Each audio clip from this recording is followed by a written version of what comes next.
Now, I will be presenting a social issue regarding the lack of safe and accessible mobility for blind and visually impaired individuals in urban environments. This issue is highly significant because it not only threatens physical safety but also impacts mental well being. Furthermore, it leads to social exclusion and inequality. In Malaysia, this issue is especially common in urban areas. The problem affects a wide group of people, including the elderly, persons with disabilities, and even those with temporary vision impairments. The main stakeholders affected are visually impaired individuals as well as their families and caregivers, who may need to provide additional support. Next, there are three key root causes. First, poor enforcement of accessibility regulations allows misuse of tactile pathways to continue. Second, there is a lack of public awareness, where many people do not understand the importance of keeping these pathways clear. Third, poor urban planning results in damaged, disconnected, or ineffective infrastructures. In the current situations, real-life incidents have shown that these failures can even lead to fatal accidents. Additionally, limited accessibility reduces job opportunities and reinforces social inequality. Lastly, some road users benefit from convenience by misusing pedestrian spaces, while government authorities face challenges in enforcement and public trust. Next. We propose the eco-guide smart vehicles designed to improve the safe navigation for the visually impaired individuals. The system combines smart glasses with the embedded ultrasonic sensor, a mobile applications, and an SOS button on the frame. It provides the real-time obstacles detections, audio navigations, guidance, and improved user environmental awareness. Route plannings and turn-by-turn navigations are delivered through Bluetooth connections between the glasses and the mobile app, with the audio output through the glasses. The SOS button on the frame is connected to the mobile apps and allows users to send emergency alerts to the contacts. Based on these solutions, we adopt B2B models. We collaborate with the government initiative and CSR program to expand accessibility. Our value propositions focuses on three main areas. First, our products improve user independence and safety. Second, it's provide in an all-in-one solutions. Finally, it has social inclusion and overall quality of life. Next, in line with these value propositions, our target users are the healthcare institutions, educational institutions, and the government agency. Move onto our key operations. First, we design and integrate our products. Second, we collaborate with the external R&D experts and app developers to improve system and app performance. Third, manufacturing is outsourced to ensure efficient production while maintaining the quality standards. Fourth, we build strategic partnerships to support the technology integrations and accessibility. Fifth, we focus on B2B distributions by working with institutions to enable large-scale adoptions. Finally, we provide the trainings and after-sales support to ensure proper usage and continuous improvement. Next.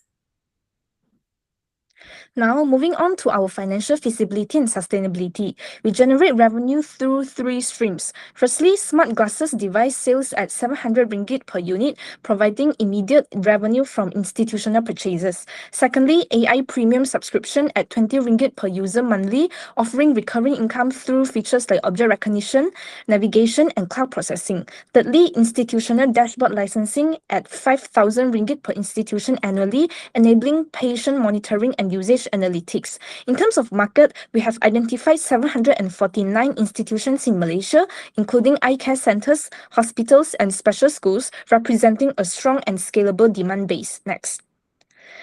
Based on this model, our revenue grows from 120,000 ringgit in year 1 to over 1 million ringgit in year 5. We achieved break-even in year 3, showing early profitability. Our initial capital requirement is 495,000 ringgit, staying within the 500,000 ringgit constraint, which reflects efficient capital utilization. We reach a payback period of 4.42 years with a 70% of compound annual growth rate, indicating strong growth. By year 5, we achieve a 35% of net profit margin, supported by recurring subscription and licensing revenue.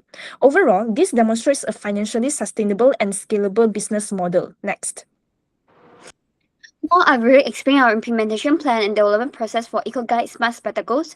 First, looking at our 5-year timeline, the project starts with ID generation and screening, where we identify user need, especially for visual impaired user, and evaluate feasibility. By the end of this stage, we confirm a strong product concept.